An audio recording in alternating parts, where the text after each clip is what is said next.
तो चलते हैं प्राणायाम की ओर। प्राणायाम यूरिक एसिड को दूर भगाने में मुख्य भूमिका निभाएंगे। तो सबसे पहले करेंगे कपालभाति प्राणायाम। कपालभाति प्राणायाम से आपके शरीर की शुद्धि हो जाती है। कपालभाति प्राणायाम की जगह क्रिया के नाम से पुकारा जाता है, जो शुद्धि क्रिया है। तो पद्मासन लगा लें। यदि आप पद्मासन नहीं लगा सकते तो जिस भी आसन में आप बैठ सकते हैं उसमें बैठे। दोनों हाथ घुटनों पर रखें। अब श्वास को भरें, बाहर करें। अब आपको अपनी नासिका से वेग के साथ श्वास को बाहर की तरफ छिटकना है और उसी समय नाभि को अंदर की तरफ ले जाना है। कैसे?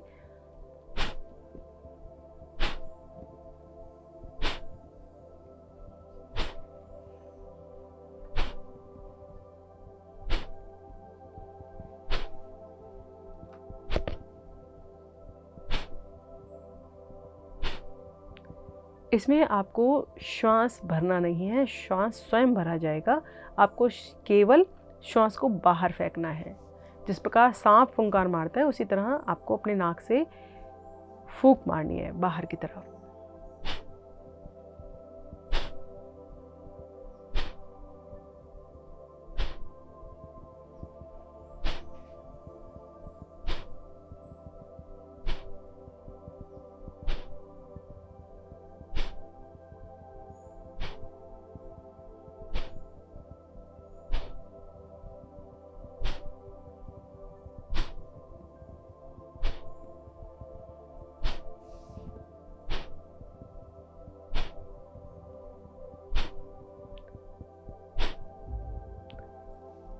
आपको जो दो आवृत्तियों के बीच में गैप रखना है वो इतना रखना है कि ना तो आपकी ज़्यादा स्पीड हो ना कम हो। अर्थात 1 मिनट में 60 बार यह क्रिया की जाए, उस तरीके से आपको करना है।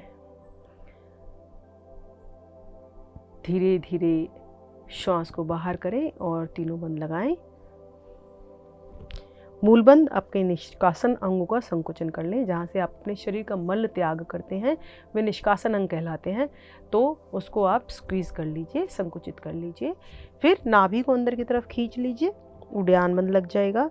और गर्दन को पूरा झुका लीजिए तो जलंधर बंद लग जाएगा। श्वास को बाहर करके आप ये क्रिया कर रहे हैं।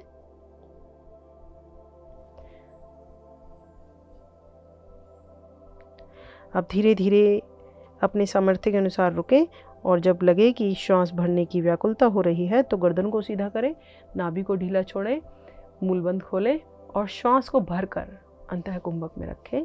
रुकें, तीनों बंद लगाएं और रुकें।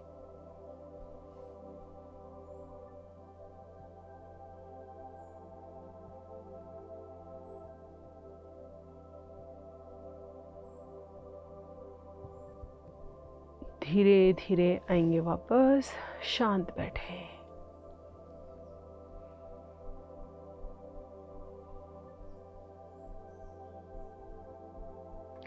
अगला प्राणायाम कर रहे हैं पलावनी प्राणायाम। पलावनी प्राणायाम रक्त की शुद्धि करता है और बहुत ही सरल और बहुत ही उपयोगी प्राणायाम है। क्या करना है? आपको अपने होठों को गोल करना है और जिस प्रकार आप पानी पीते हैं घूट घूट करके, उसी तरह आपको हवा को घूट घूट करके अंदर ले जाना है। कैसे? देखिए, होठों को गोल कीजिए और श्वास थोड़ा थोड़ा थोड़ा करके भरिए। होठ को बंद कर लीजिए एक बार, थोड़ा सा श्वास भर के, दूसरी बार श्वास भर के बंद, तीसरी बार बंद। मैक्सिमम आप अंदर श्वास भरकर गर्दन को हल्का सा झुकाकर अब रुक जाइए। अब श्वास द्वारा जो वायु आपने ली है अंदर, उसको अपने पेट में भ्रमण करने दीजिए। रुकिए गर्दन को झुकाकर। अपने सामर्थ्य के अनुसार आपको रुकना है। अगर आपसे नहीं रुका जाता तो कोई बात नहीं, आप तुरंत ही वापस आ सकते हैं। देखिए अब कैसे श्वास को बाहर कैसे निकालना है। आपने श्वास भर लिया, आप रुक गए गर्दन को झुकाकर। अब आपको गर्दन सीधी करनी है और कमर के निचले भाग से आगे की ओर आना है और जिह्वा को बाहर निकालना है।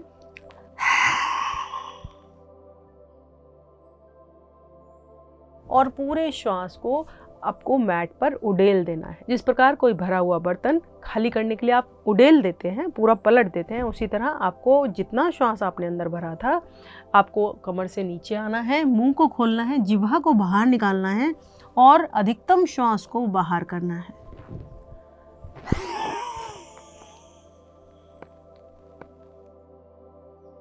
तो चलिए एक बार दोहराते हैं इस क्रिया को मेरे साथ। होठों को गोल कीजिए, घुट घुट करके श्वास पीजिए।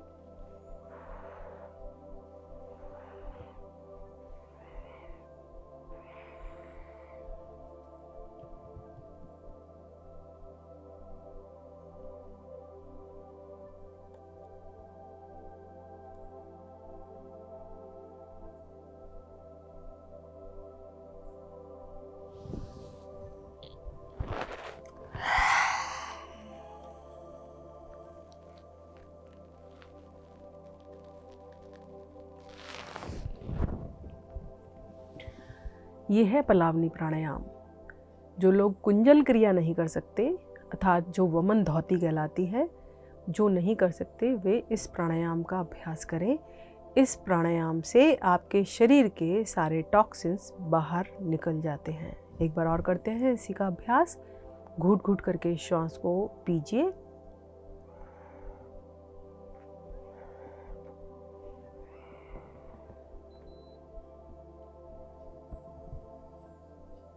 रुकिए।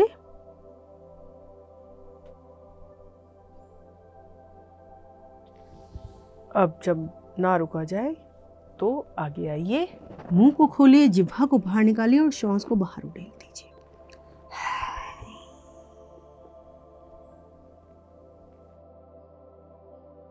धीरे धीरे आएंगे वापस, शांत बैठे।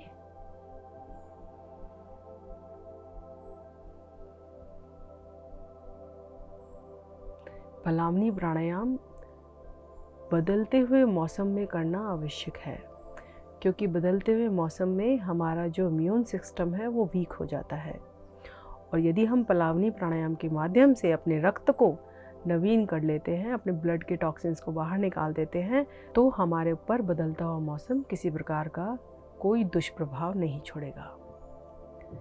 तो चलते हैं अपने अगले प्राणायाम पर। अगला प्राणायाम है हमारा नाड़ी शोधन प्राणायाम। नाड़ी शोधन प्राणायाम के लिए आपको क्या करना है, दाएं हाथ से मुद्रा बनानी है। पहली दोनों उंगलियों को मोड़ लेना है, बाद की दोनों उंगलियों को खड़ा करना है। ज्ञान मुद्रा बाएं हाथ से लगाइए। अब नाक पर ले जाइए अपने अंगूठे को, दाएं नासिका छिद्र पर। बाईं ओर से आपको धीरे धीरे श्वास बढ़ना है 5 तक की गिनती में। 1 2 3 4 5। अब बाएं नासिका छिद्र को बंद कीजिए। दायां पहले से ही बंद था, दोनों बंद रहेंगे। 10 तक की गिनती में आप रुकेंगे। 1 2 3 4 5। अब विपरीत ओर से श्वास को बाहर करेंगे 10 तक की गिनती में, मतलब दाएं नासिका स्वर से 1 2 3 4 5 6 7 8 9 10। अब इसी ओर से श्वास भरिए 5 तक की गिनती में। 1 2 3 4 5। अब दोनों नासिका छिद्र को बंद करके फिर रुकिए 10 तक की गिनती में। 1 2 3 4 5 6 7 8 9 10। अब श्वास को बाहर कीजिए बाईं ओर से 10 तक की गिनती में। 1, दाईं नासिका छिद्र को बंद रखेंगे। 2 3 4 5 6 7 8 9 10। धीरे धीरे हाथ को नीचे लाएंगे। ये एक आवृत्ति हुई नाड़ी शोधन प्राणायाम की। इसी तरह की आवृत्तियों को आप दोहराएंगे। प्रारंभिक अवस्था में 10 से 15 आवृत्तियों को लीजिए और फिर धीरे धीरे समय के अनुसार 10 से 15 मिनट कीजिए नाड़ी शोधन प्राणायाम। यह आपकी नाड़ियों को शुद्ध करता है और आपके मानसिक शक्ति को भी बढ़ाता है और प्राणवायु को शुद्ध करता है। तो बात करते हैं भोजन की। सेब, नाशपाती और एवोकाडो कम प्यूरिन वाले पदार्थ वाले फल हैं। इन्हें आप सीमित मात्रा में खा सकते हैं। इसके अलावा संतुलित भोजन और संयमित जीवन शैली तथा पर्याप्त पानी आपको इस रोग से छुटकारा दिला सकता है। आपको प्रत्येक दिन कम से कम 10 से 12 ग्लास पानी पीना है और चाय तथा कॉफ़ी से दूरी बनानी है। कोशिश करना है कि आप सोडा वाले पदार्थ बिल्कुल भी अपने उपयोग में ना लाएं। आपको डेयरी प्रोडक्ट से भी दूरी बनानी पड़ेगी। इसके अलावा नियमित योग द्वारा आप अपने शरीर को यूरिक एसिड से बचा सकते हैं। भोजन की बात करें तो आपको दालों से दूरी बनानी पड़ेगी। सब्जियों को खाएं, चावल और दालें अपने भोजन में प्रयोग ना करें जब तक कि आपका यूरिक एसिड लेवल में ना आ जाए। चलते हैं आज के घरेलू उपाय की ओर। आज का घरेलू उपाय है गोखरू। गोखरू एक प्रकार का फल है जिसकी जड़ को या जिसकी टहनी को आप पीस कर इमाम जैसे वो सिलबट्टे में पीस कर आप उसे पानी में भिगो दीजिए। 1 गिलास पानी में इतना बड़ा टुकड़ा आप भिगो दीजिए 1 से 1.5 इंच का, और उसे सुबह छान कर पी लीजिए। यूरिक एसिड को ख़त्म करने में ये बहुत ही उपयोगी दवा है। इसके अलावा आप अपने चिकित्सक से परामर्श अवश्य लीजिए, क्योंकि ऐसा ना हो कि यूरिक एसिड का लेवल ज़्यादा हो जाए और आपके शरीर जो है वो उस तरह से स्वस्थ ना रह पाए जिस तरह से रहना चाहिए। तो चलते हैं आज की हस्त मुद्रा पर। आज की हस्त मुद्रा है अपान वायु मुद्रा। अपान वायु मुद्रा, बीच की दोनों उंगलियों को अंगूठे से मिलाना है और बाद की उंगलियों को खड़ा करना है। इस तरह से अपान वायु मुद्रा का प्रयोग आप इस समस्या के लिए करेंगे और 10 से 15 मिनट इस मुद्रा को आप लगाएंगे। गहरा श्वास भरेंगे और छोड़ेंगे।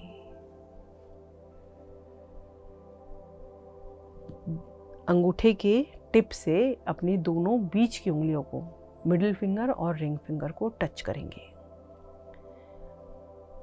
यह मुद्रा आपको भोजन करने के पश्चात नहीं लगानी है। भोजन करने के कम से कम आधा घंटे बाद आप किसी भी हस्त मुद्रा का उपयोग कीजिए, क्योंकि भोजन करने के बाद हमारा डाइजेस्टिव सिस्टम जो है वो काम कर रहा होता है, तो वह डिस्टर्ब हो जाता है हम अगर मुद्रा लगाते हैं तो बस यही सावधानी आपको रखनी है कि आपको भोजन करने के बाद यह मुद्रा नहीं लगानी है। अन्यथा आप इस मुद्रा को सुबह, शाम, रात को कभी भी लगा सकते हैं। यदि दोनों हाथों से एक साथ ना लगा पाएँ तो कोई बात नहीं, आप जिस हाथ से लगा सकते हैं उस हाथ से लगाएं, एक बार दाएं से या बाएं से। तो प्रयास कीजिए कि इस मुद्रा का प्रयोग आप प्रत्येक दिन जरूर करें। तो चलते हैं अपने आज के सुविचार की ओर। पृथ्वी पर हमारा जन्म धर्म की स्थापना और ज्ञान का प्रकाश फैलाने के लिए हुआ है। तो बस आज की श्रृंखला में बस इतना ही। मिलते हैं अगली बार फिर। नमस्कार। PMC हिंदी बदले जीवन।